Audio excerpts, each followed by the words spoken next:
Ha-ha. Ha-ha means sacred. Chalice, hands. Theet, truth.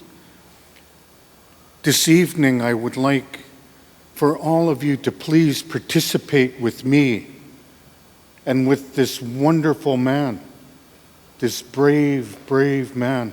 I'd like you to please all stand and hold hands. Ha-ha, chalice theet.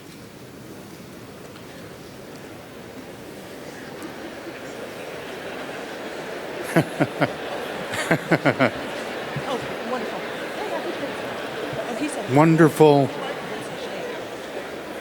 Don't be afraid. Don't be afraid. Ha-ha, chalice theet. Sacred hands of truth. Sacred hands of truth. Ooh,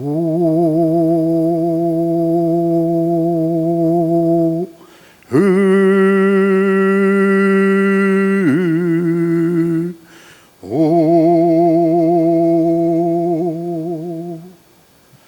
ooh,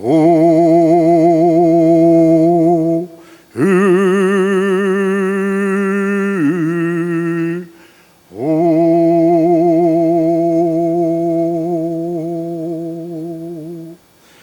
Ha, ha, chalice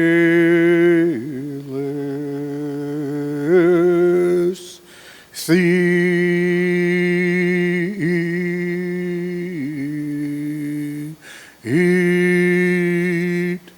not somewhat chalice,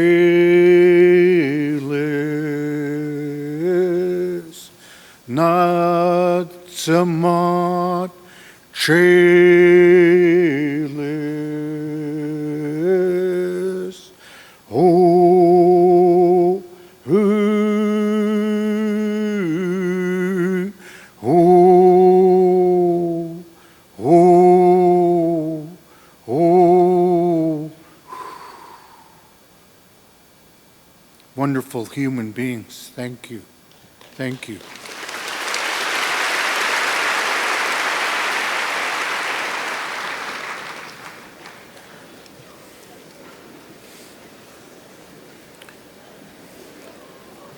On behalf of all of the children of Musqueam, on behalf of all of the children of Musqueam, their parents, their elected leadership, I want to thank all of you wonderful people for being here this evening. I want to thank you. Sa'ast in our language. Sa'ast squallowin means to lift up. Sa'ast squallowin. Edward. Sa'ast squallowin Edward. I'm thanking you on their behalf for being here to help lift up the heart and the mind of that very, very brave gentleman. I want to thank you on their behalf for being here to lift him up. He's a brave man. He's a brave man who did a brave thing. He told the truth. It's sad commentary on all of us as human beings that a brave one needs to be recognized for telling the truth. The truth for all of us is of the utmost importance.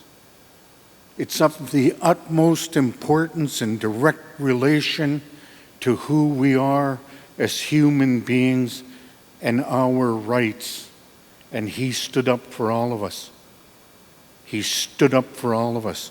So once again, on behalf of the children from Musqueam, their parents, their elected leadership, more importantly, all of the children around the world who need brave people like Edward to stand up and tell the truth for them so that they're safe and secure in their very own homes. I want to say to all of you, it's been an honor and a privilege for me at this moment to be here with you and to share a few moments of time with that brave man. I want to thank the university, Simon Fraser University, for the honor and the privilege of saying hello to all of you, and more importantly, to say hello to that brave man, Edward. Thank you, thank you, thank you. Haitzap kasiem, haichka, haichka.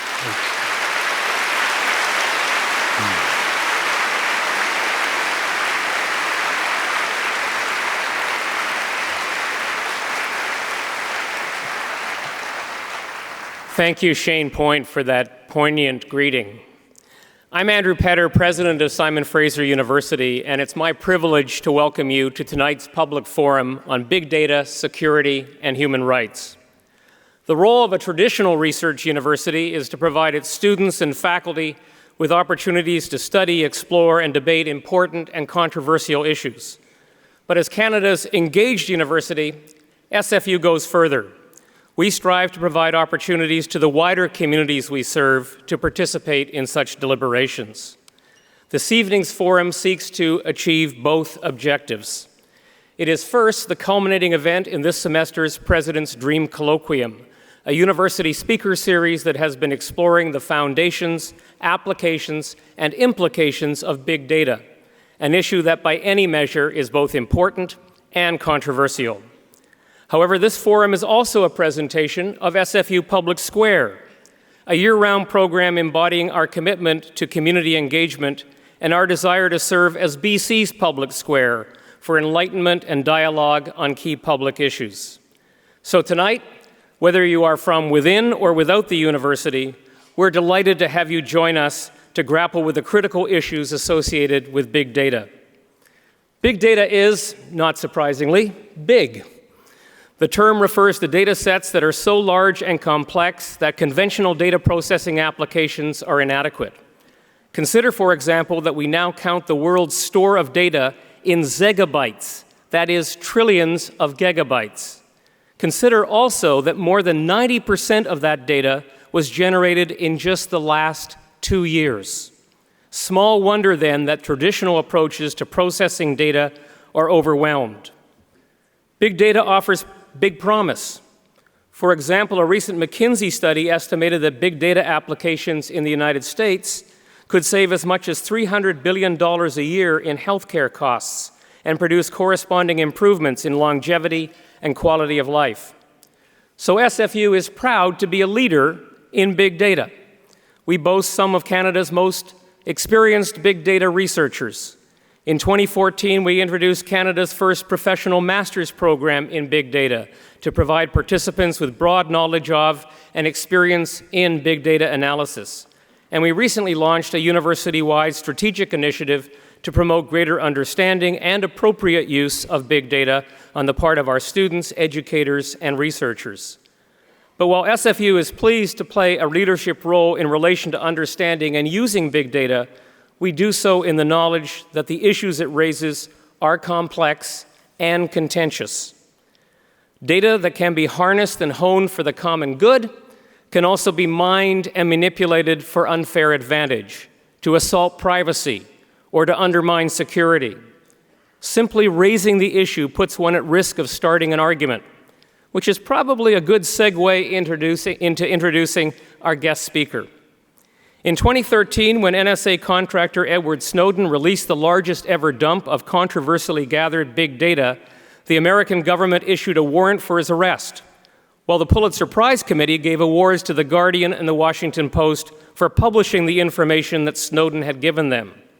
And of course, the Academy of Motion Pictures, Arts and Sciences gave Laura Poitras an Oscar for Citizen4, her captivating feature documentary on Snowden's story.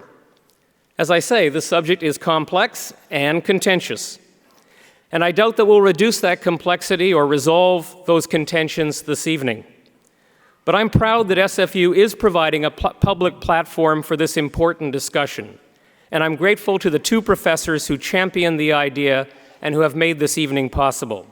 So thank you to Dr. Catherine Murray, Professor of Communication and Gender, Sexuality, and Women's Studies, and Associate Dean of the Faculty of Arts and Social Sciences. And thank you to Dr. Fred Popowich, Director of the Professional Master's Program in Big Data, Associate Director in the School of Computing Science, and Founding Director of the Vancouver Institute for Visual Analytics. And now it's my pleasure to introduce our moderator for these proceedings, CBC Senior Correspondent and host, Laura Lynch. A native of Vancouver, Laura holds a journalism degree from Carleton University and a law degree from the University of Victoria. In more than 2 decades with CBC Radio, Laura has covered the world as an international correspondent in London and Washington, D.C., as well as in Africa and the Middle East.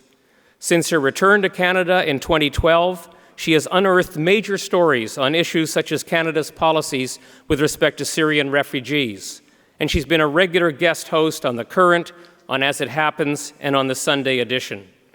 Her groundbreaking journalism has earned her numerous awards, including the prestigious Nieman Fellowship at Harvard University and recognition from Amnesty International. We're privileged to have her with us this evening. So please join with me in welcoming celebrated journalist and accomplished moderator, Laura Lynch.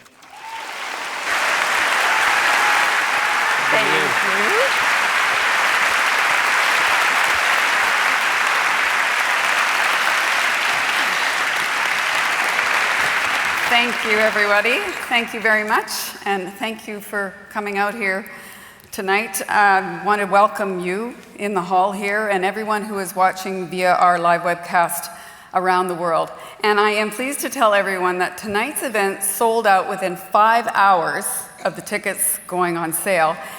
That's pretty good for an event where the main attraction isn't a rock star or a Hollywood celebrity. But an evening dedicated to talking and thinking about issues like privacy, security, and the balance between them. So that's a testament to you, our audience's commitment to being open to learning more about this important debate. Now, you have come from near and far across the Lower Mainland and beyond, perhaps, I don't know, and I thank you for that. As I thank Edward Snowden, who has come as far as he could. Which in this case is to his computer, far, far away from us. It is around 5 to 5:30 in the morning there, so we appreciate his participation all that much more. As Andrew just said, I'm a journalist with the CBC, and I have a background in law, so I have my own obvious interests in these subjects we're tackling tonight. And before we get started, I just want to tell you a little bit more about how the evening's expected to unfold, and then we'll hear from Edward Snowden. We've got a fairly tight schedule. I'm going to try to make it brief. As the moderator, I am also the lucky one who gets to have the first conversation with our guest. Then we're going to have a panel of people with expertise in the areas we're looking at tonight. I'll introduce them in detail a little bit later. And we are going to pose some of your questions via Twitter, and that ensures you'll all be concise. So please go ahead. Go ahead, tweet away, and remember to use the hashtags, #Snowden and #BigData. And we have just a very few rules here. You're welcome to keep your smartphones on, otherwise how could you tweet? But I need to ask you not to use any flash photography or recording, and it would be really helpful, I think, if you could turn your ringers off now. Okay, here we go. Let's face it. To some, he is a hero. To others, he is a traitor. He has either delivered the United States from evil or he has betrayed his homeland. But I think we can all agree that Edward Snowden has accomplished what he said he set out to achieve in 2013. He has incited a vigorous and sustained discussion about security, privacy, and citizens' right to know in the United States and around the world. All this from a man who dropped out of high school. The young Snowden eventually did complete his GED, but not college. But he did display an aptitude with computers, Such an aptitude that he was hired by the CIA in 2006. He got top secret clearance, was posted to Geneva, where he was officially a diplomat, but was in fact working on maintaining computer network security. After he left the CIA in 2009, he began working for Dell and Booz Allen Hamilton. They were both private companies that were doing work for the National Security Agency. And that's when he started gathering information on NSA activities and the secret surveillance programs that were revealed in 2013. And that, as you probably know, happened in a hotel room in Hong Kong after he collaborated with journalists Laura Poitras, Glenn Greenwald, and Ewan MacAskill. Among the revelations were a secret court order obligating the US telecommunications company Verizon to turn over what is called the metadata of millions of its subscribers. He also introduced the world to PRISM, a program that gave the NSA, the FBI, and Britain's version of the NSA direct access to the servers of internet companies such as Google, Facebook, Microsoft, and Apple. Canada was also in the files Snowden carried out of his job, specifically a program to spy on Brazil's Ministry of Mines. Now, as you know, Edward Snowden left Hong Kong after the US authorities charged him with espionage, but before the Chinese answered an American request to extradite him. En route to Moscow, the US revoked his passport, leaving him in limbo in a Moscow airport for a month. Eventually, Russian President Vladimir Putin granted him temporary asylum and then a 3-year residency permit. He has built quite a following on Twitter, closing in on 2 million followers. But SFU student Elisa Fraser, who is helping out tonight with those Twitter questions of yours, noticed that he only follows one Twitter account, the NSA.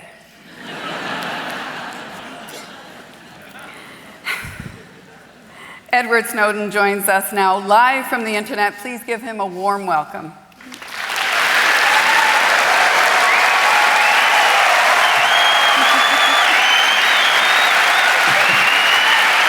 Hello, Vancouver.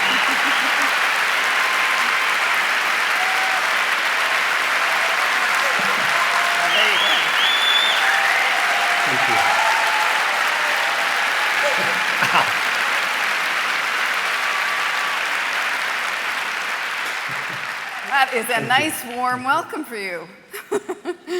Good morning. That really is. I've got to say, Canada is very nice. It's a shame I have passport trouble that continues today. It seems like it would have been wonderful to be there in person. Thank you very much for getting up so early to speak to us. I appreciate it. I want to get started with... I actually haven't slept yet. Oh my... Ever? Never. No. This is sort of a stereotype for the technical sort of computer person, you know, every now and then. We tend toward being night owls. Now, I wouldn't say I normally stay up until after 5 in the morning, but this is a special occasion, and I wanted to make sure that we got a chance to talk. Okay, great. Then let's get started. And I do want to start with what is in the news right now, and that is the largest data leak in history, which has been dubbed the Panama Papers. What do you see as the significance of the leak?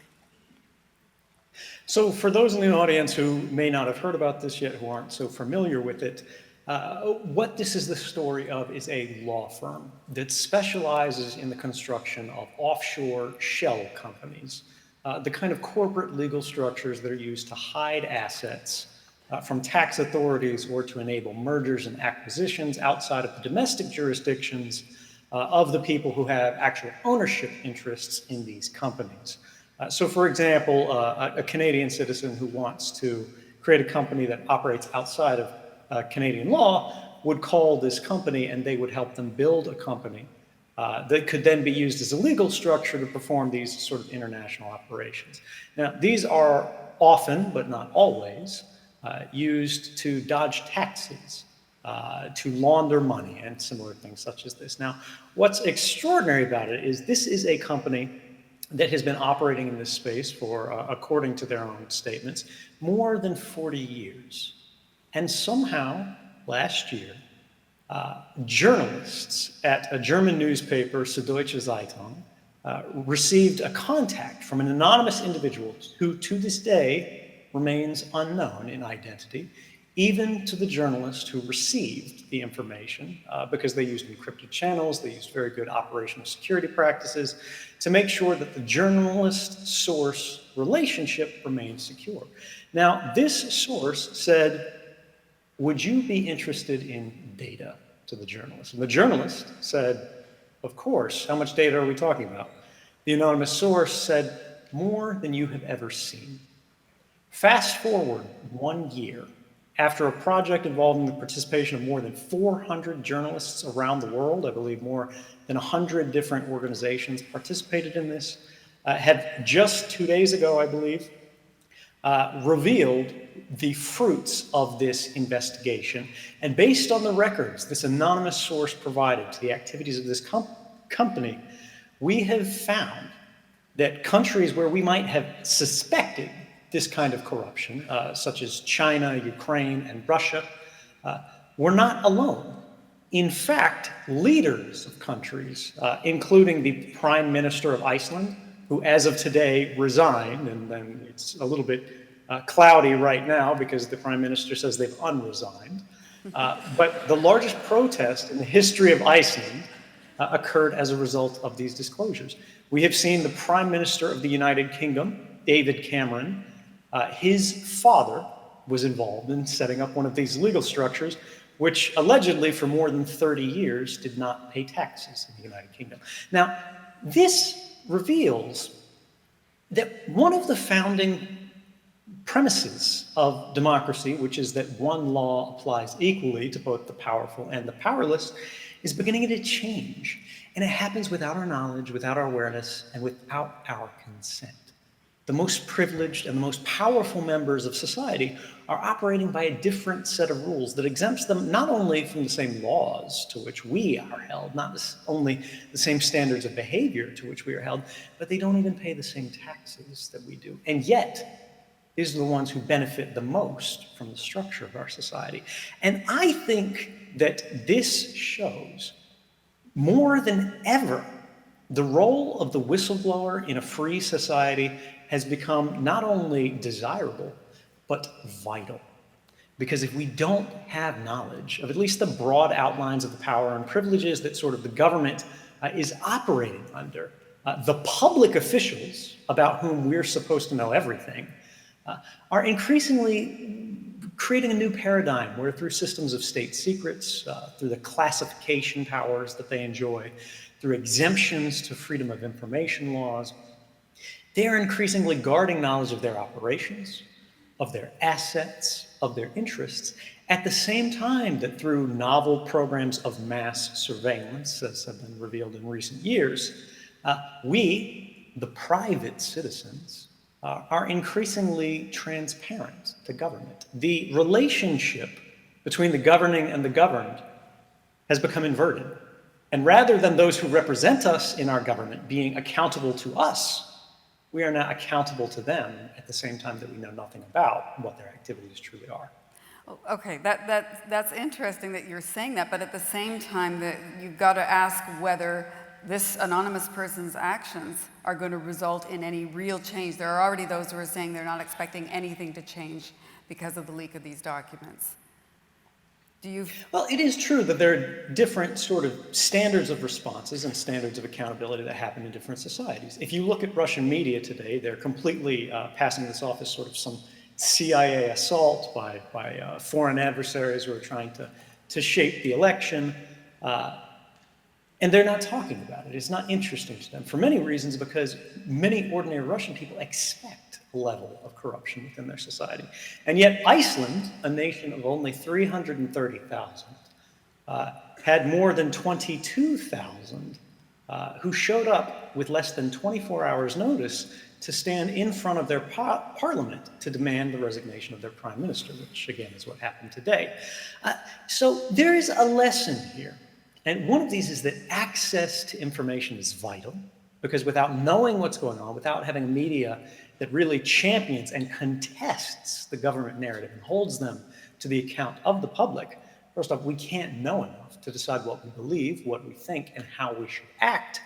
But also, that change does not happen by itself. that media cannot operate in a vacuum, and that the participation of the public is absolutely necessary to achieve change. So yes, while it is true that in some countries, that in some structures, and within the context of some systems, we won't get the reform that we need at the turn of a single night, as the result of a single protest, by developing a culture of transparency and accountability where we not only know what government is doing, but recognize that we have not just the right, but the responsibility to actually act in changing the nature of our government and directly holding these individuals to account if they seek to remove themselves from our knowledge of their operations. We can achieve change, and ultimately, whether we do or not is a decision that falls to us. You tweeted the phrase "courage is contagious," and I'm assuming this was in reference to the anonymous person who leaked the papers. This person is obviously choosing to remain anonymous for a reason. I wonder why you think this person is courageous. Well, I think there's a real question here about do they stand at any personal risk? And given that many would argue what they have done is a crime, and there is a fair argument for this. They have taken records, private records from a law firm that is engaged in a protected sort of attorney-client relationship that is in most jurisdictions legally privileged. But there's also a question here of if that legal privilege is being used to enable actual crimes, is it something that we as a society should respect? Is it something that we as individuals should respect? And ultimately, this brings us to a conversation about what is the role of a whistleblower? When is it right for an individual to act, possibly in contravention of the law, possibly at great legal risk to themselves, for what they believe is a service in support of the values of a free and open society? Now, this is a determination that can't be made in broad strokes for every individual. You can't obligate an individual in the context of their life who may have a wife, who may have kids, who may have a husband, who may have a family, who may have a parent that is reliant upon them for support, and whether what they do is right or wrong, exposing themselves to the jeopardy of prison could cause harms to them that they simply can't justify in the context of their life. And yet, we need to think about what are the consequences of inaction. Now, I've said before that whistleblowers are elected by circumstance. It's not about who you are. You don't need to be the president of a company. You don't need to be the general counsel. You don't need to be the director of the NSA to have the credibility to blow the whistle, because it's not about what you say. It's about what you can prove. This is why documents are so vital to the operations of the press today. Anyone can make a claim, but when you have official documentation, when you have records, particularly records that indicate wrongdoing, which indicate violations of law or of the Constitution of the country more broadly, you recognize that our systems that we rely upon in representative democracies, right, where we have, for example, a legislature, maybe an independent judiciary, and an executive who are supposed to prevent these sort of failures, these criminal activities within a society, within even our institutions of government from coming to pass, have not done so. And can they be remediated? In many cases, whistleblower protection laws do not exist or do not broadly cover all the sort of sections of society. For example, in my case, had I been a staff employee of the NSA, there's an argument that I could have gone through an official process that would have shielded me from retaliation. But as a private contractor, as someone who did work in an NSA facility, at an NSA desk, on NSA computers, with an NSA supervisor doing NSA work, but on paper, being an employee of Dell or Booz Allen Hamilton rather than the NSA directly, there were no legal protections at all against retaliation. So eventually you have to make an individual decision, a moral decision, a decision of conscience. And for myself, when I sat at that desk, and I had worked in the intelligence community for nearly 10 years at this point. I come from a federal family. My father worked for 30 years in the military prior to retirement. My grandfather retired as an admiral. My mother worked in her career for the federal courts. I was not what you would consider sort of some kind of hippie, liberal, radical reformist. In fact, I was quite sympathetic to the positions of government. But I signed up to defend my country. And when you enter into service for the very first day, for example, the military or the Central Intelligence Agency, you're asked to raise your hand and swear an oath. It's not an oath to secrecy. In fact, there is no oath to secrecy. Instead, there's only a civil non-disclosure agreement that says we'll sue you if you do this, that, or the other. You have to come to us and give us a chance to censor you before you write a book and so on and so forth. But the actual oath is to defend the Constitution of the United States, not the president, not the agency, the Constitution of the United States against all enemies, foreign and domestic. And in this context, I saw that the agency that I was working for had departed from the Constitution. They had violated the Fourth Amendment of our Constitution, which prohibits any unreasonable search or seizure of the information of an individual without probable cause and making a showing of the evidence to a court that this individual was engaged in criminality.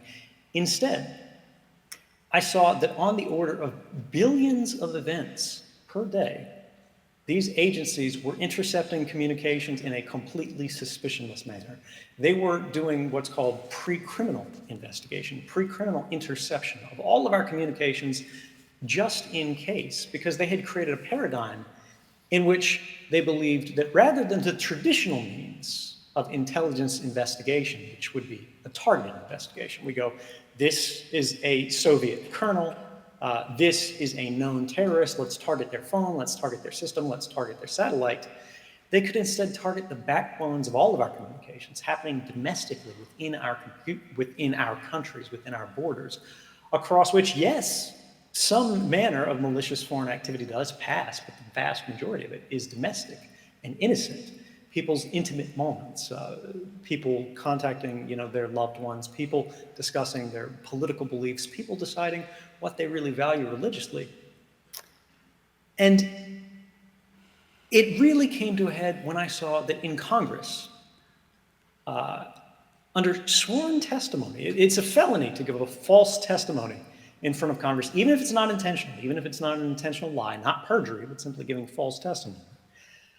The director of national intelligence, the most senior official in the United States, was questioned by a senator about was the NSA doing precisely the things I had witnessed. And it looked something like this. Does the NSA collect any type of data at all on millions or hundreds of millions of Americans? No, sir. It does not. Not wittingly. There are cases where they could inadvertently, perhaps, collect, but not wittingly. Now, in this kind of context, by the way, 10 days later, the first journalist I was in contact with, Laura Poitras, wrote in her journalist that the anonymous source with which she had been in contact with for some time but had never provided any material said they would very soon provide material. Somewhat coincidental, that timing, one might argue. Every individual has to make a decision. When you see something wrong, when you believe that something is wrong, that goes against not just your personal values, but the values of your society, what do you do? How do you act? What if it's prohibited by law? What if reporting a crime is in itself a crime?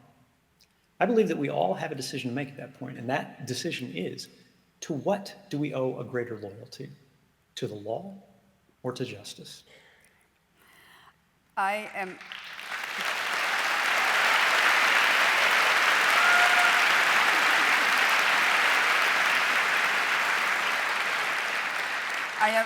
quickly running out of time for my own exclusive chat with you, so I just want to ask you a few more quick questions. And I have to ask you this about the Panama Papers leaker. Has that person been in touch with you at all? Did they ask you for advice about how to go about it? If they had, I could not say one way or another, because that would be inappropriate. But for the record, no, they haven't. And in fact, I think it's a very good decision. Fair because enough. I think I'm probably under a lot more monitoring than the average journalist.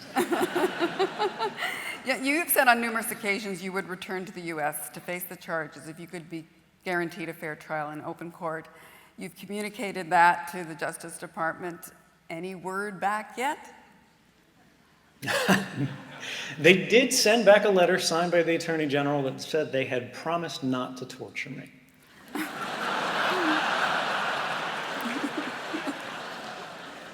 But while that is a start, there has been total silence on the single demand that I have made since 2013 for a return to face trial, which is that they would guarantee a fair trial, one in which I could make a public interest defense to the jury and allow them to decide the lawfulness of these activities. Okay. You have recently won praise and support from some unlikely quarters. I'm speaking of Lawrence Wilkerson, who was Colin Powell's chief of staff in the Bush administration. He says you did a service, and in a perfect world, you would be rewarded. Do you sense any shift in attitudes toward you from official Washington? Absolutely. There's been a real sea change. We've seen a number of officials, particularly speaking privately, when they're not on the record, they're a lot more candid, who have indicated that, look, they believe that they can't offer any sort of forgiveness, they can't sort of back down from their initial position because it was so egregious. They said, look, these journalists have blood on their hands. While, the institutions of journalism gave them a Pulitzer for public service, saying that this was something vital and necessary that we should know, they really embarrassed a lot of officials. Things like former NSA director Keith Alexander, who was forced out, suddenly resigned as a result of these disclosures. Former director Michael Hayden, who was revealed to have intentionally moved forward with a program, despite the fact that the Attorney General said they would no longer authorize it. And when they reach this, they say what's on the line here is actually the legitimacy of their institutions. And if they permit any kind of recognition of someone who has damaged this, they believe that they're creating sort of a precedent for other people to do the same thing. If the president, for example, exercised his powers of amnesty or pardon to heal and reconcile sort of the tension here between state security bureaus that had gone too far, particularly without the knowledge or consent of the public, and the broader civil society and our free press that was working to report wrongdoing and hold individuals to account here, that it could rapidly get out of control. Now, I don't know whether that's actually the case, but what's really surprising here is that they're beginning to say, without reservation, that, look, right or wrong, whether you think this guy's a hero or a traitor, this is a conversation of the public that as a public, as a globe, we needed to have, and it would not have happened without the work of these journalists. That's the end of my time with you alone, so to speak. We are now going to have, though, the first of our Twitter questions. SFU student Alyssa Fraser will come out to ask a question posed by our audience. Alyssa herself is immersed in these issues. Alyssa? Thank you, Laura. Hi, Edward. I'm just going to hold off on asking you a question right away, just so I can thank the audience for tweeting such great questions. We had such a difficult time narrowing down one to ask you. So if you guys could just continue tweeting out to #Snowden, #Big Data, at SFU Public Square. We're delighted to be reading everything that you're putting up right now. As for the question, Jennifer Null, who I believe is in the audience somewhere, wanted to know your take on WhatsApp and their end-to-end encryption that's been coming out. And on top of that, she's also wanting to know where you think privacy for the public is going to take off in the future. So that's a big question. I could speak for the rest of the time we have available on that latter part, but focusing specifically on WhatsApp for now. This is a very common application that people use on their computers, their smartphones, for messaging with one another. It has, I believe, as of current count, more than 1 billion users. It is the most popular sort of private instant messenger in the world today. And what happened is they communicated with another sort of project called Open Whisper Systems that is headed by a well-regarded security researcher and cryptographer named Moxie Marlinspike. He's a little bit of a hacker. And it's probably using the best-in-class encryption that we have available in the world today that's easily implementable in common practice. Now, what they did is they married this pre-existing communications messenger that had no real meaningful security guarantees with this best-in-class end-to-end encryption system called the Signal Protocol, previously the axolotl ratchet. And what this means is that we went from a global community that's actually primarily outside of Canada, outside of the United States, outside of what we would consider sort of the Western user base, and actually in countries where intrusion by police and intelligence services into the communications of journalists and ordinary people is actually not without precedent. It happens with some regularity. And they've protected, in one move, 1 billion people's communication. They have returned the right to privacy, the right to have simply a conversation amongst friends about politics without prejudgment, without worrying about what this is going to look in a government database somewhere in a single stroke. Now, this is very likely to encounter pushback from intelligence officials who had grown accustomed to being able to see without warrant in suspicionless communications contexts the communications of everyone. You know, it becomes very natural quite quickly to have the equivalent of Google for Spies, a search box where you can enter anybody's name, anybody's phone number, and see everything that they've done for the last 5 years. This is not a perfect solution, right? WhatsApp doesn't allow you to engage in a criminal conspiracy or anything like that tomorrow because it does not shelter the metadata of your communications. We'll get into that later, but the fact that you communicated with someone, right? If you call the Al-Qaeda phone number in Pakistan, you're still gonna show up in the database. But if you're talking to your mother about the cookie recipe, the actual content within that communication, the cookie recipe itself, will still be safe. Thank you so much. Remember that. Thank you, Alyssa. Okay, I'm now going to introduce our panelists for the evening. Micheal Vonn has been Policy Director of the BC Civil Liberties Association since 2004. She's also a lawyer who has taught civil liberties and information ethics. She's written on the topic of surveillance and society and is currently a collaborator on big data surveillance, which is a multi-year project led by Queen's University. Peter Chow-White is renowned for his knowledge of the adoption and impact of big data on individuals, organizations, and society. And to that end, he works with BC's Information and Privacy Commissioner on big data and social media privacy protection. Please welcome both of them to the stage now.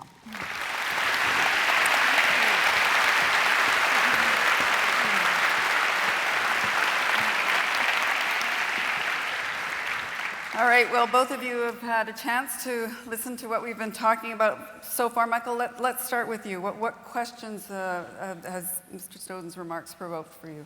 Well, I would like to take this opportunity to ask you specifically about big data analytics in the context of national security. So it's our understanding, for example, that you actually can't predict who's going to be a terrorist. So screening for such a thing in a Canadian context means that because there's such a low incidence of it, you will generate completely inaccurate results, either huge amounts of false positives, false negatives, or because the math is so fascinating, both. Wrong in both directions at once. So despite this fact, despite that this is the math, the truth of it, the math doesn't allow for this, we appear to be funneling more and more data into exactly these kinds of risk scoring sort of exercises, the no-fly sort of logic that's going on here. So my question to you is, what do you think's going on? Do decision makers actually believe that if we simply funnel more and more data, we're somehow magically going to make the math work out? Or is the data really there for some other purpose? Is that acknowledged and it's really for something else? Interested in your thoughts. So this is a complex question, but it's also deceptively simple. The premise here is that all of these intelligence agencies are collecting this information for counterterrorism purpose, and yet all of the science says it doesn't work for that.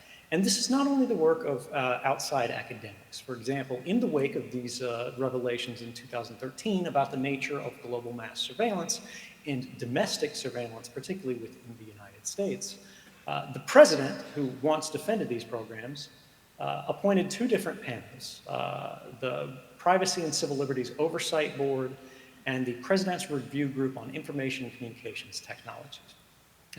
And he authorized them to have full access to classified information, to be able to go into the NSA, the CIA, talk to all of these individuals, and find out, do these programs work? For example, the interception of all the phone records of everybody in America without a warrant, without cause, just in case, and then to perform these kind of mass analytics to see who's talking to who. Is anybody a terrorist? Now, this program had been operating in secret for more than 10 years, I believe, or roughly 10 years. And despite this, when these two review groups, which, by the way, were not comprised of reformers, one of the most prominent members of these boards was the former deputy director of the CIA, so again, not exactly a little hippie type here, who had every political incentive to say these programs are effective, they are valuable, let's keep them, found that they had never stopped a single terrorist attack in the United States, which was their point of study. Beyond that, they found that they had never made their words, concrete difference in a single terrorism investigation. And in fact, in the only terrorism investigation where they had had any value at all, which was actually not a real terrorist investigation of someone who was about to commit a terrorist bombing, but in fact a cab driver in California who was wiring $8,500 back to his clan in Somalia who happened to have associations with terrorists. They said even in this case, the FBI would have gathered this information through other means. They were already closing in here. And of course, once you suspect an individual is engaged in terrorism, you can simply go to any judge and say, hey, this guy's a terrorist. Here's the reasons why we believe it. Would you please sign a warrant? And of course, there's no judge in the world who would go, well, I'm really not comfortable signing this warrant for this known terrorist.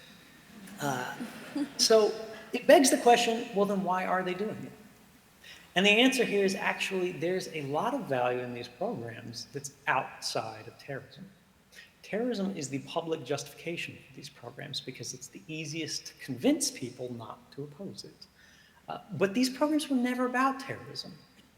They're about diplomatic manipulation, they're about economic espionage, and more broadly, social control. And we see a lot of indications of this in the documents when we take a broad sweep of what the actual programs were that were occurring. For example, the PRISM program, which was where they were gaining access to some of the most trusted companies in the United States. We're talking Google, Yahoo, Facebook, Skype, Microsoft, so on and so forth.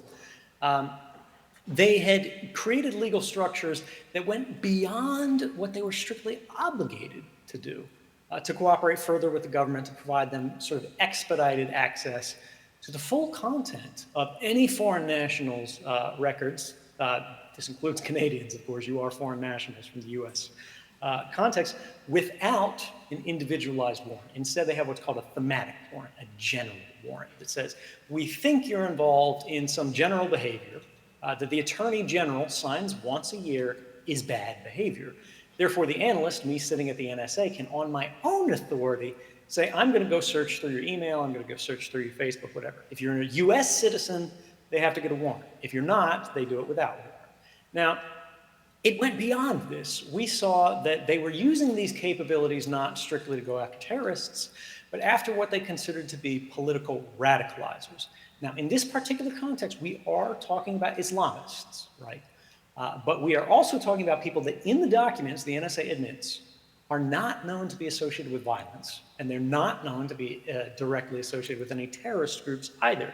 They simply did not like their politics because they considered them to be too extreme. They were then using these programs to monitor their pornography viewing habits with the intent to publish them, to discredit them in front of their audiences as hypocrites, very devout people, very religious people, and saying, hey, they're looking at freaky porn on the weekends. We saw that they were using, for example, the communications of major service providers, in this case, Yahoo Messenger, which was previously much more popular than it is today, some years ago. But they didn't properly encrypt their messages in the manner that we're talking about WhatsApp has just transitioned to today. And so when you had a laptop or when you had a cell phone, or when you had a computer that had a web camera associated with it, and you were having a video chat with your friends, it didn't matter whether or not you were the subject of a terrorism investigation.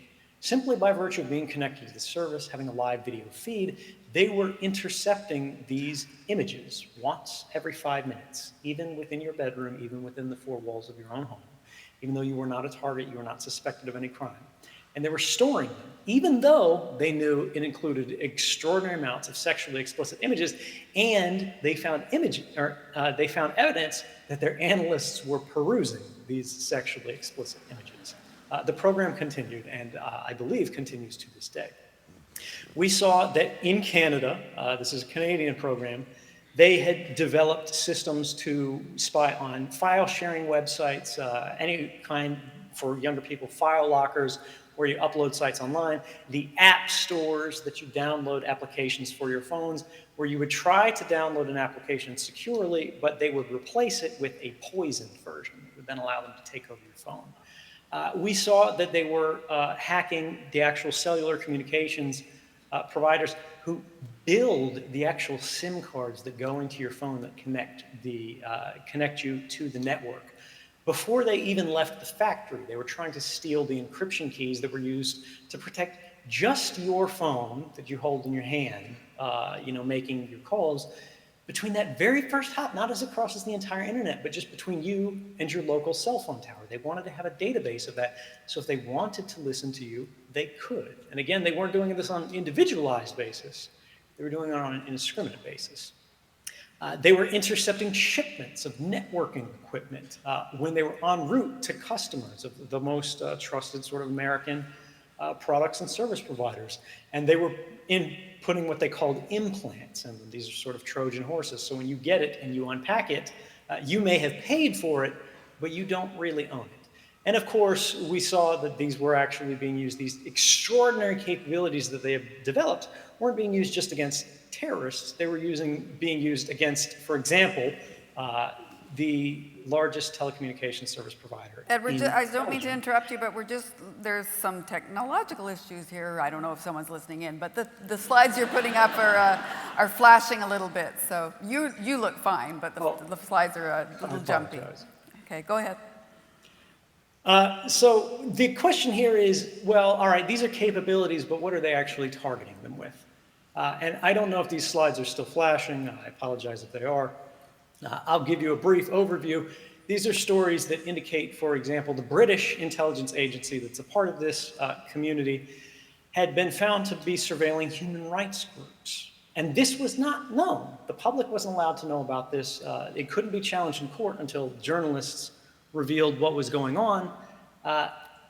But these capabilities that were, again, intended for use against terrorists were being used against groups, human rights organizations such as Amnesty International. We saw that they were capturing the emails of journalists and international media, and this included not just like small groups. You would think journalists maybe in Pakistan that could be communicating with Al-Qaeda, but actually the BBC, the New York Times, the Guardian, and others. And in fact, in some of these stories, including in Canadian documents, I believe this is a story by the CBC, that the GCHQ, again, the British intelligence service that's a part of this Five Eyes spying alliance, that's the United States, the United Kingdom, Canada, New Zealand, and Australia, had classified investigative journalists as a threat who rank somewhere between terrorists and hackers, right? So they're not as bad as terrorists, but they're actually worse than hackers. And so this ultimately raises the question, and I would argue answers the question of, well, why are they creating these systems that intercept communications about everyone, despite the fact that they're not effective against terrorists? Well, the answer is, when you create a haystack of human lives, a bucket that collects all of the records of all of your private activities, based on, for example, the transactions that you create just by going through your daily life, every toll booth that your car passes through, every place your credit card is ever swiped, every cell phone tower that your cell phone in your pocket is in communications with, even if you're not using it, even if you're not making a call. If you have this on everybody at all times, of course, this is of extraordinary intelligence interest because you go, well, suddenly I'm interested in this person. They could be a politically disruptive figure. They could be legitimately a terrorist, and you want to sort of rewind the surveillance time machine and see what they were doing 3 years ago. But the ultimate answer here is it's about power. When you collect everything about everyone, you may not understand anything in aggregate. You may not be able to prevent any attacks. But once someone comes to your attention, you know absolutely everything about them, and they no longer have any power at all to affect change against you. Thank you. This brings me to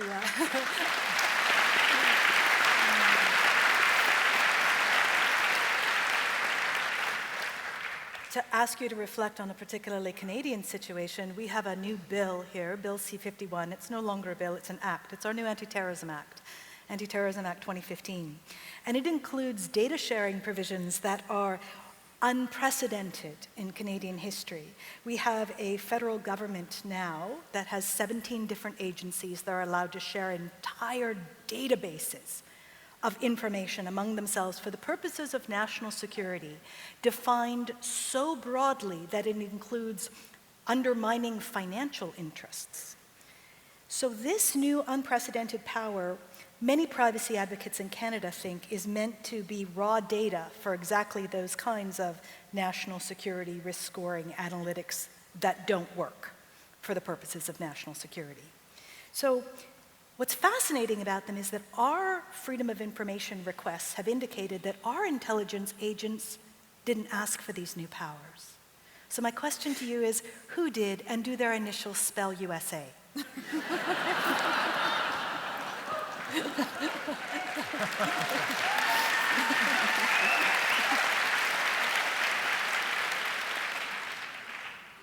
So within the National Security Agency in the United States, they have an entire division whose initials are actually FAD, the Foreign Affairs Directorate. And the job of this group is to liaise with foreign intelligence services, of course, Canada being foreign in this context. Now, Canada is described as what's called a second-party partner to the United States. This means they're one of that top tier, we share everything, Five Eyes group. Now, Canada did share metadata in advance of the passage of C-51. C-51 very likely expanded it, but let's not pretend that this never existed before. The danger here is that we have the extraordinary budget of the National Security Agency. The intelligence budget in the United States is $52 billion a year. If you're just focusing on civilian intelligence agencies, if you add military intelligence agencies, you're up at about $75 billion a year. This is far, far in excess of the kind of spending that we commit to, for example, the National Science Foundation. So spying is a real cottage industry in the United States. Now, this means the National Security Agency has far more lawyers, right, who can look at the context of laws, even the laws of other countries, and go, what could you do if you carved out new exceptions in your laws? What could you do if you created this loophole or that loophole that seems like it's going to protect civil liberties or it's going to provide a better oversight process, but will actually allow you to be more engaged, to share more, and to basically give more back to us in exchange to what we do give to you. And of course, let's not be crazy here. The US shares an incredible amount of data with the Canadian intelligence services. People who work in the Five Eyes community, analysts who work, for example, on these kind of transactions, do the same thing I did at my last position in the National Security Agency, where you have access to a system called X-Keyscore. This is the Google for spies that I was describing earlier. Which means you do a couple sort of annual trainings that are open book sort of things where you say, yes, I understand what the rules and regulations about accessing this are, but they're not really ever enforced.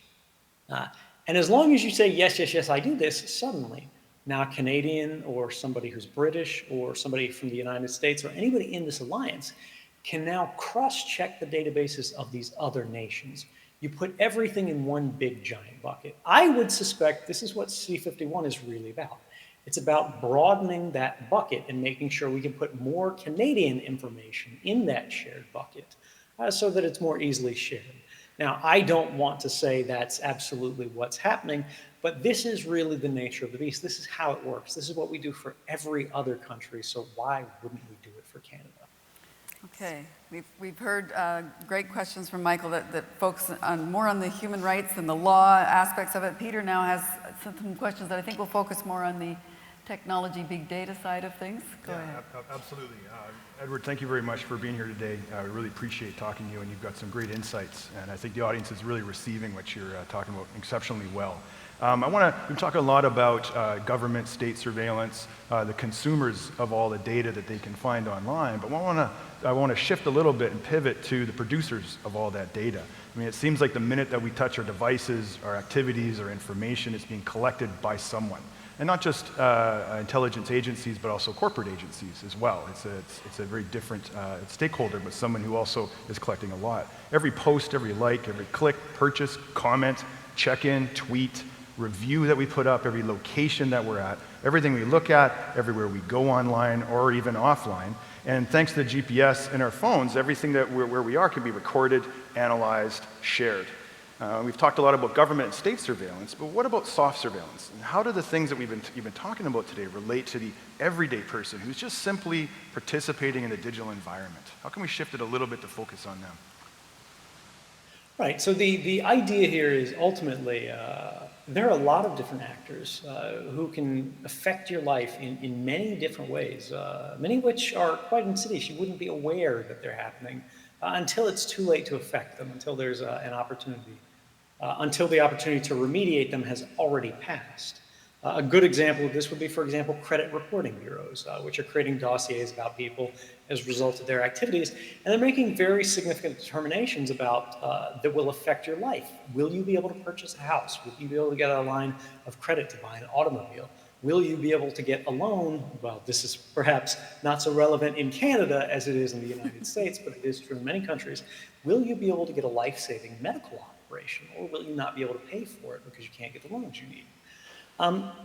These kind of things are happening because of the nature of transactions as they happen in our digital economy, right? As you said, all of these activities that we create produce something that in the academic field, in the policy field, is referred to as metadata.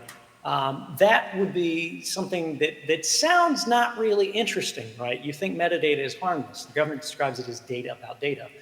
But when you look about how it's actually used, what its actual value is, the government argues we kill people based on metadata. Metadata is enough for us to make life or death determinations about where, for example, to target drone missiles. They don't fire missiles at people.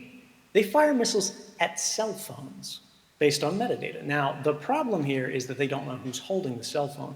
But the same things are happening in corporate contexts. Now, how does that work? What is metadata? Metadata is really a misnomer because nobody understands what it means. Metadata are private activity records, right? Metadata are the details of your life. The metadata of your activities in aggregate is a perfect record of a private life. It is exactly the same thing that a private investigator would learn about you if they followed you all day with a video camera and sort of a notepad. Now, they couldn't sit near enough to you in the cafe to hear every word that you said because you'd notice, who is this weirdo following me? But they could sit across the street in a car and film you through the window. They could see who you met with, when you met with them, how long you were there for. They could see where you met. They could see where you left afterwards. They could write down the number of the license plate in your car. They could see if you went to a hotel. They could see whose house you spent the night at. Now, these are all things that increasingly we have access to in the corporate context because there are not stringent enough regulations about how should metadata be handled. Now, many countries in Western democracies have a basic privacy law, at least that sets some general rules of the road about how to do this. The United States, quite exceptionally, does not.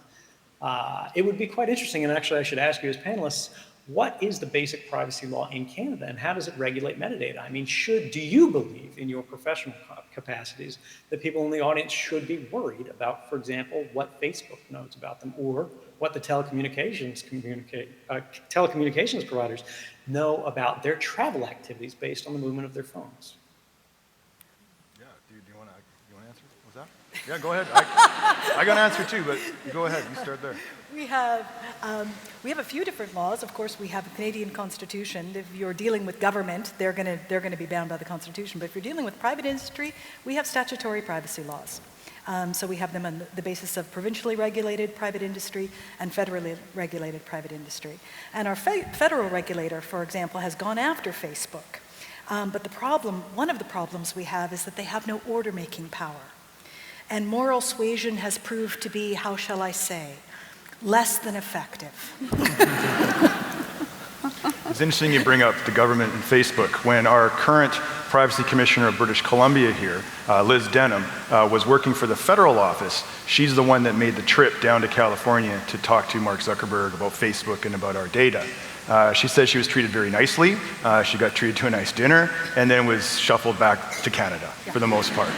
I mean, the point about it is that, data that is kept by Canadian companies in Canada, we can do something about that for privacy laws. But Facebook, we can't. Once it goes across, borders, that's out of our control. It's out of our jurisdiction, right? So we're playing in a data landscape that is somewhat under control, but a lot of it's not.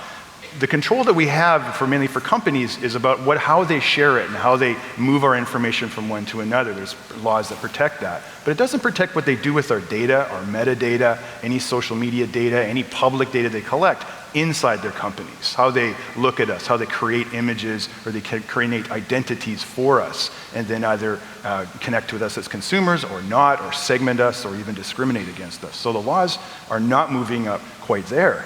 But this leads into the social media and other types of things, content that we create. There's a survey by the excellent Pew Internet and Life Project in the US, and this survey found recently that people are increasingly concerned about their privacy. As I'm sure you've noticed, there's been an uptake in this in the last half a decade, especially going online with social media, Facebook, YouTube, etc. But we don't behave like it. So we're increasingly concerned about our privacy, but we're not behaving online like we are concerned about our privacy. We're posting, we're playing, we're perusing in the digital world more than ever before, and there's no sign of us slowing down anytime soon. Like I mentioned before, we're just happily going along, on our phones and on our devices. So this seems like an irony of the digital age, all right? But what if we can't behave like we're worried? And this is kind of for me, which is more concerning. What if the digital world is being set up in a way that makes it difficult not to live in public? What are your thoughts about the construction of our digital world? Yeah, I mean, there's a big structural challenge here, and this is really what it's about, is how do we build the future, right? In the last 15 years, there's been a tremendous commercial incentive to collect every record about the smallest activity online. How long did you spend reading an article on a news space, on a sort of like a newspaper site? How long did you linger there? How long did it take you to get through that? Because they thought, well, maybe someday we can monetize this. We can create money out of this. And this is because the advertising area was completely unregulated. Now, on TV, in the traditional advertising space, we've never had this. And yet the industries still flourish, despite the fact that your television couldn't target your ad to you by knowing exactly how old you are, exactly what your political interests were, what kind of shoes you wear, and all of the incredible things that can be found by tracking all of your records. For example, what every purchase for shoes you've ever made were. That's in a database somewhere now. That didn't exist for TV, and yet their industry was still functional. We can imagine an internet, we can comprehend an internet where ads are less targeted as they were in, for example, the television industry, but they're still profitable, they're still effective, they still allow these industries to flourish and blossom, but at the same time, they don't have the same cost in the consequence of civil empowerment. They don't make us vulnerable to companies, they don't make us vulnerable to our governments, and they don't make us vulnerable to foreign governments or foreign countries. Now, there's a broad sort of thing here, and this is the encryption debate that we're having here, which is we're starting to realize that thanks to this explosion of globalization, you could have the most extraordinary privacy reforms in Canada tomorrow. The golden age of civil liberties, where there is no more crime, There's no more oppression, there's no more injustice, like everything is wonderful all of the time, sunshines and unicorns, and Stephen Harper's gone forever, right?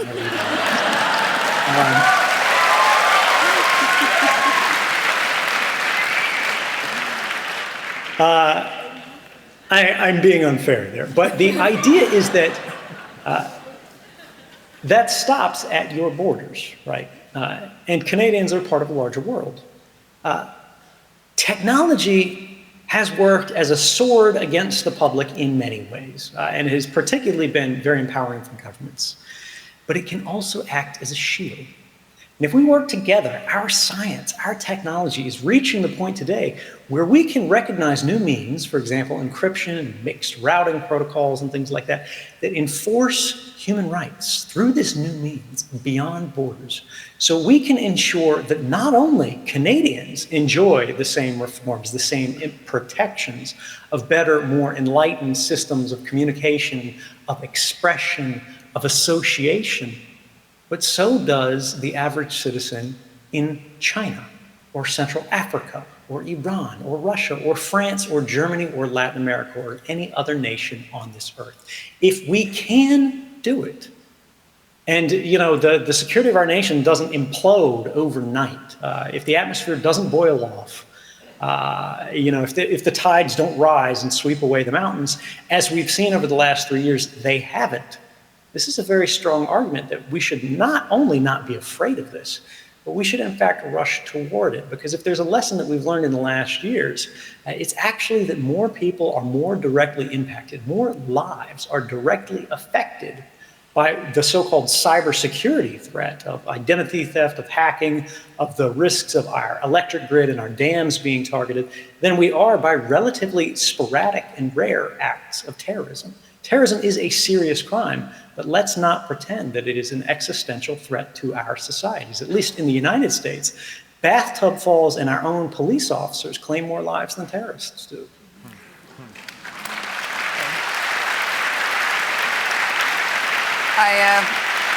I think that we have enough time for one more question each, a relatively brief question and answer, relatively. Michael, go ahead. So Canadians are often astounded to find out that our national security accountability, our review and accountability of our national security services, is among the worst of all comparable countries. You may have noticed this about Canadians. We like to think that somebody does it worse than us, for sure. And that's not always true. It's not always true. And this is one of those cases. So I'd like to know from you just quickly, do you think anybody's doing this right? National security accountability. Who could we copycat here that you think is getting at least some of it right? Well, when we look back at history, we see a number of indications of how to do it right, and that's to have an aggressive and public oversight process that really digs in a very adversarial way, right? Trying to prosecute people, trying to convict people in the intelligence agencies for going too far. And I'm referencing here, for example, the Church Committee in the United States in the 1970s, which was investigating incredibly politically sensitive operations, investigations into civil rights leaders, investigations into assassinations, which, by the way, was sparked off by a band of citizens, right, not congressmen or anything else, breaking into the FBI offices, stealing their files, providing them to journalists, and then disappearing. They were never tried because they were never known. They only revealed themselves in the very last few years. We see in Germany recently, they've created panels to investigate the actions of the NSA in their own country. But then when they saw it was beginning to reveal sort of the activities of their own state security agencies, which had also violated the law in many different novel ways, they started to get nervous. We need a culture of political accountability here that goes, look, we recognize that there are always going to be things where when activities are happening in the dark, they go too far. They break the law, they break the rules. And to hold them to the account of law, because that's how we make sure that they exercise the extraordinary privileges with which we invest in them, the powers of arrest, the powers of surveillance, the powers to end lives in many cases, in the most responsible way.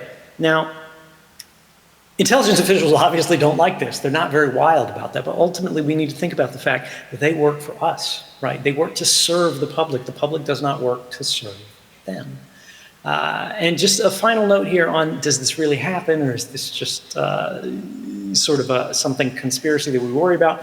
In the United States, incredible abuses have been revealed as a result of these NSA operations. The NSA's own records show that they violated the law or their own policies 2,776 times in a single calendar year, annualized. That was actually extrapolated from a single quarter of operations, I believe.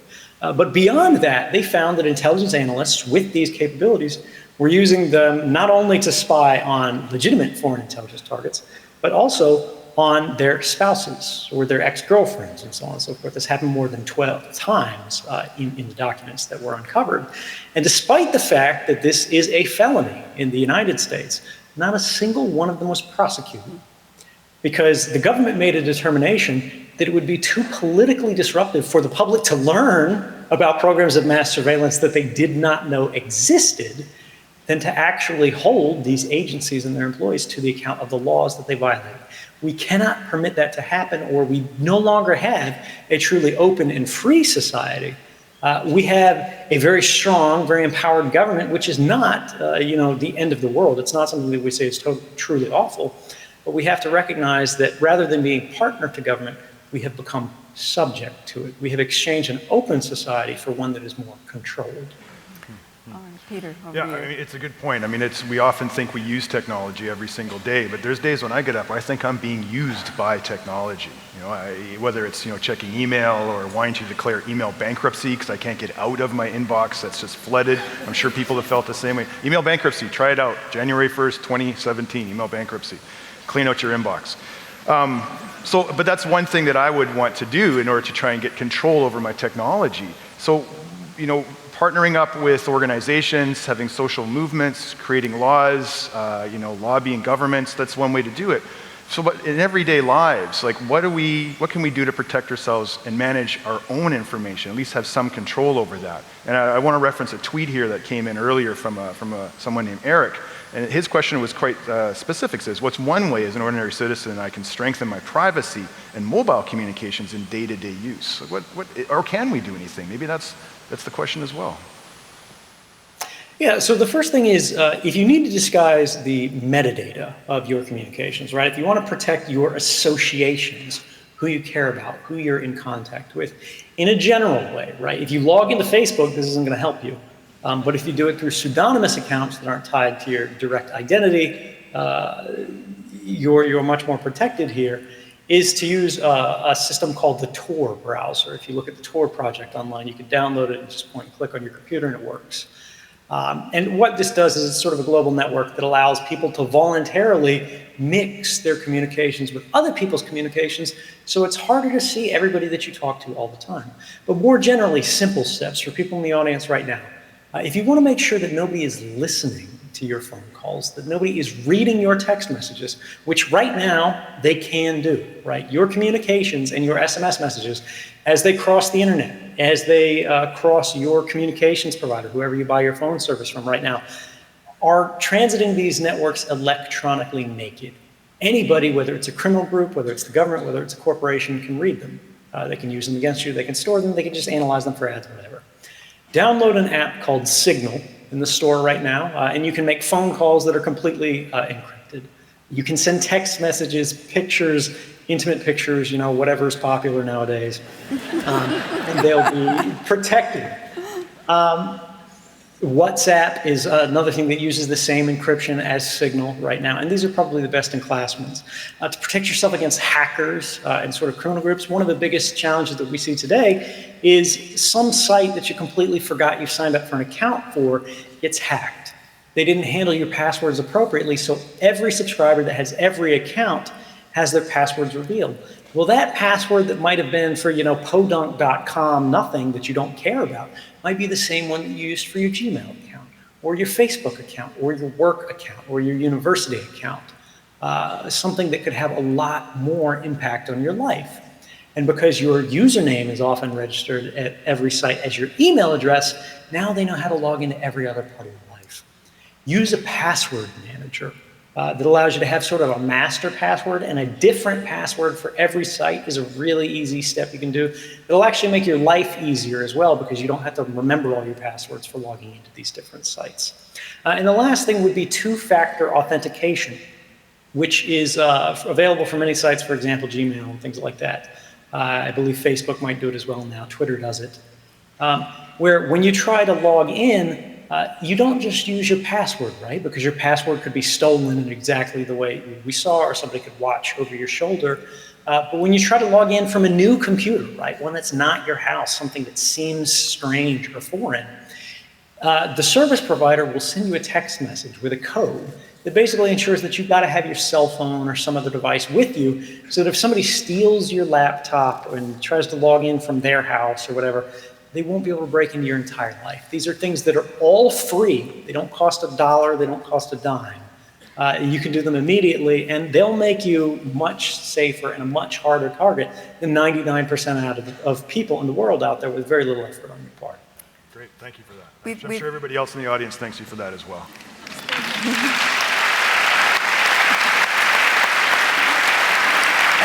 We have just 2.5 minutes left in this segment of the program, and I'm going to ask the last question. It's my turn.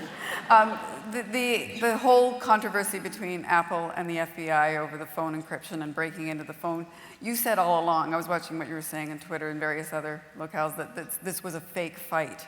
So what was it the FBI really trying to do? They were after a precedent that would allow them to commandeer any particular company to, rather than work for their customers, now they work for the government.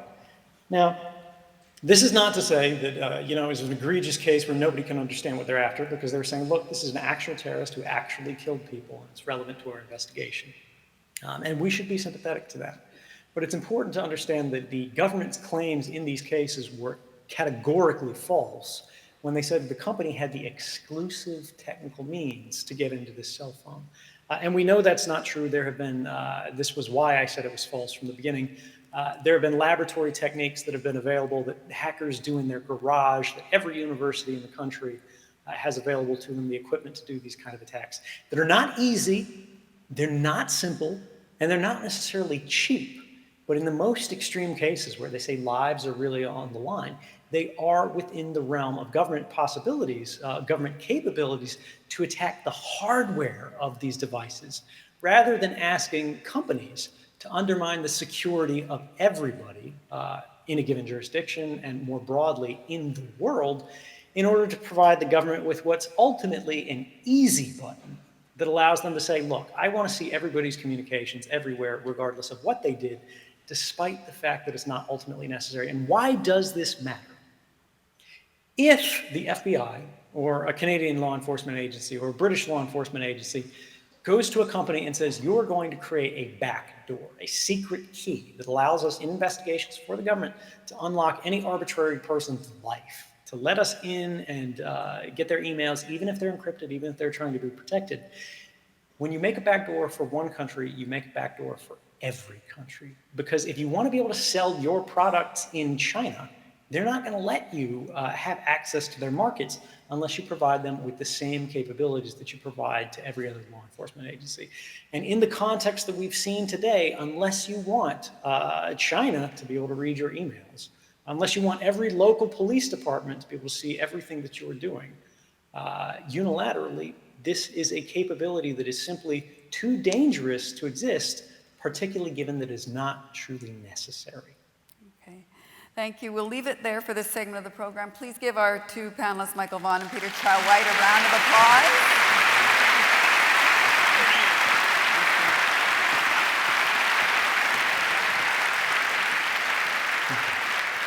All right, we are coming round to very close to the end of the program now, but we're not going to stop quite yet. We have one more question or two from our audience. This time, will be read by SFU student Conrad Schwab. Hi, Conrad. Hey, Ed. Hello. We got our final question from Twitter here, and the question is about the politicians, specifically a quote from David Cameron today, where he's the Prime Minister of Britain. He said that tax evasion is a private matter. At the same time, he disavowed he disavowed having any offshore accounts or anything to do with the Panama Papers. But what do you think we can seriously trust politicians in this age? I mean, it's really extraordinary, and this is the story of the Panama Papers, where particularly in Great Britain, where David Cameron has said, should we allow conversations within our society to exist to which the government is not a party? He argues that no, it's too dangerous, despite the fact that that's the history of human communications, right? If you have a conversation within the sanctity of your home, unless the walls are bugged, nobody else is a party to it. It is ephemeral. It exists only for that moment. It's an intimate moment that exists between the individuals, and unless they're going to get a warrant for your brain, there's no record that can be used against you. We accept this as the cost of a free society. Ultimately, the cost of a democracy is uncertainty. We won't be perfect. We won't be safe in every circumstance, in every structure. But that is not a weakness. That is the strength that makes us who we are. And when we see politicians that have been for years arguing against policy or against privacy, arguing against rights, against ultimately the basic liberties, that super right, which is privacy, from which all other rights derive, because freedom of speech has no meaning if you don't have the space to determine what it is that you believe, what it is that you actually want to say. Freedom of religion means nothing unless you can independently, outside of the pressures of a church or a community or the inheritance of your values, determine what it is that you really value for yourself. And the freedom of the press, of course, has no meaning if you don't have the space to communicate with the source, to find out what the truth of activities actually is. If we don't have privacy, we don't have the sanctity of our own minds. We don't have the space to determine who we are and who we want to become. And for these politicians who have been for years arguing against this, to the moment we go, hey, you know, it looks like you may be involved in corruption. And to be clear for David Cameron here, no one has accused him personally of being involved in this. His father's trust, which he stands to inherit, that for 30 years did not pay taxes, is what's in controversy here. To say, this is a private matter, and I'm not sure that this is really appropriate for public discussion, is, I think, really revealing more than anything else. Well, thanks a lot for that response, Edward.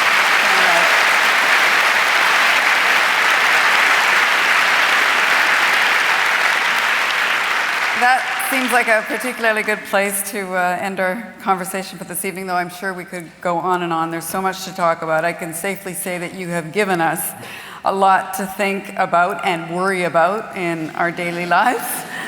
I can't thank you enough for taking the time to share your thoughts with the people who are gathered here and online, and perhaps we'll meet in person someday.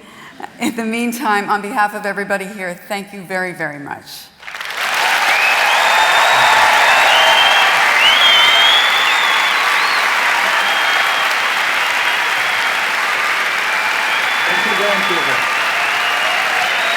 Have a wonderful night.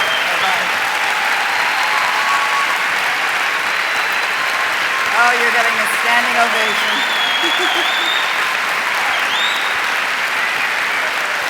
Thank you so much. Good night.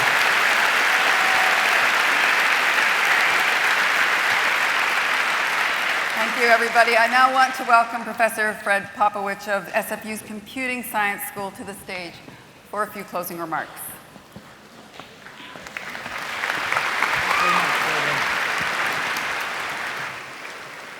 Wow, good evening, everyone. And what a way to end the President's Dream Colloquium on engaging big data. Since the beginning of January, we've had 20 students meeting on a weekly basis with myself, Peter Chow-White, and backstage, who's been working very hard with all the students back there, making sure that the tweets get on here, Catherine Murray. And when we were trying to do this symposium on engaging big data, we were taking a look at the questions, what is big data? What can be done with it? And what should be done with it? And really tonight, in this SFU Public Square, we've really been able to dive deep into those questions to see what can be done with it and what should be done with it. And those closing comments that Edward Snowden had on privacy really resonate a lot with some of the issues that we've been taking a look at. Before I go on, I'd like to, given that we're all here, I think it's wonderful to have had the commitment of so many people to make this work, the technologists to make this work, the people behind the scenes. I want to thank all the staff, the volunteers, the students, all the people that made this President's Dream Colloquium and SFU Public Square work so well tonight. Thank you very much, everyone.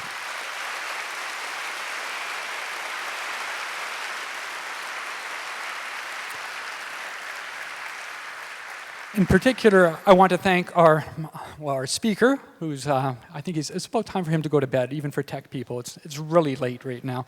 So Edward Snowden, was great to have him, and having Laura Lynch being the moderator for keeping us all focused, and our panelists. Thank you, Laura. And our panelists, Micheal Vonn and Peter Chow-White. Thank you very much.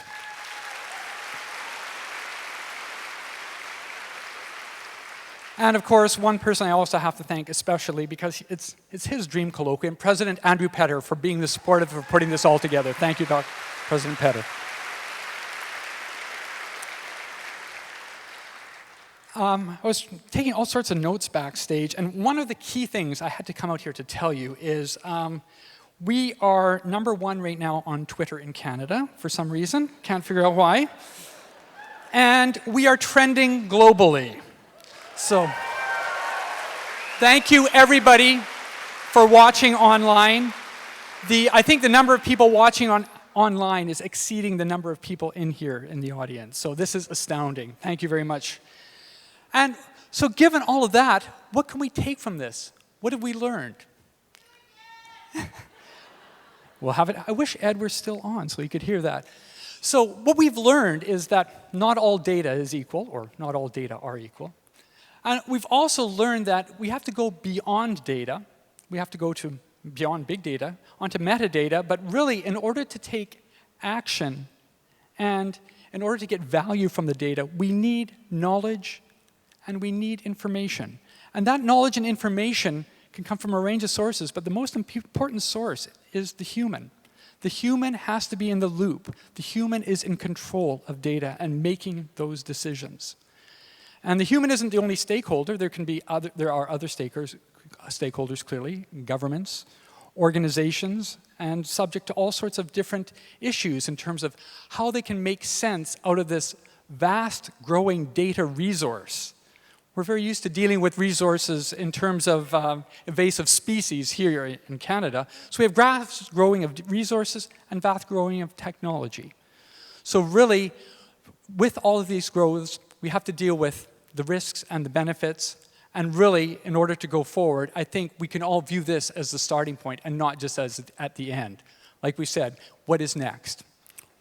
Well, what is next? In closing, I'd like to say that I think we can all become better storytellers and story listeners to hear what kind of things we can learn from all this data that we have out there. We can also become more informed producers and users of that data and technology.